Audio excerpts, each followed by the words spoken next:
মাগুরার মোহাম্মদপুর উপজেলায় ক্ষুদ্র ও প্রান্তিক কৃষকদের মাঝে কৃষি প্রণোদনা কর্মসূচির আওতায় বিনামূল্যে সার ও বীজ বিতরণ করা হয়েছে।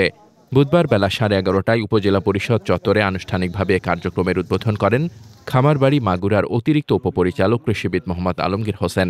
অনুষ্ঠানে সভাপতিত্ব করেন উপজেলা কৃষি কর্মকর্তা কৃষিবিদ মোহাম্মদ আব্দুস সোবাহান। এ সময় উপস্থিত ছিলেন উপসহকারী কৃষি কর্মকর্তা মোহাম্মদ শহীদুল ইসলাম, প্রেস ক্লাব মোহাম্মদপুরের সাধারণ সম্পাদক মোহাম্মদ মাসুদ রানা, সিনিয়র সহ সভাপতি মোহাম্মদ মাহমুদুল নবী সহ স্থানীয় গণমাধ্যম কর্মীরা। 2025-26 অর্থ বছরের রবি 2025-26 মৌসুমে ফসল উৎপাদন বৃদ্ধির লক্ষ্যে সরকারের কৃষি প্রণোদনা কর্মসূচির আওতায় এ সহায়তা দেওয়া হয়। উপজেলার মোট 5,695 জন ক্ষুদ্র ও প্রান্তিক কৃষকদের সরিষা, মসুর, গম, পেঁয়াজ, মুগ ও খেসারি চাষের জন্য বীজ ও রাসায়নিক সার প্রদান করা হয়। প্রতি কৃষককে 10 কেজি ডিএমপি সার, 10 কেজি এমওপি সার এবং 1 কেজি করে সরিষা বীজ বিতরণ করা হয়।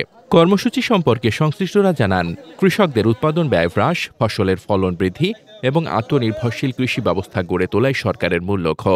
কৃষকদের সহায়তার ধারাবাহিকতায় এ সার ও বীজ বিতরণ কর্মসূচি মাঠ পর্যায়ের কৃষি উন্নয়নে গুরুত্বপূর্ণ ভূমিকা রাখবে বলে তারা আশা প্রকাশ করেন। মোহাম্মদ শামীম রেজা, দৈনিক খোলা চোখ।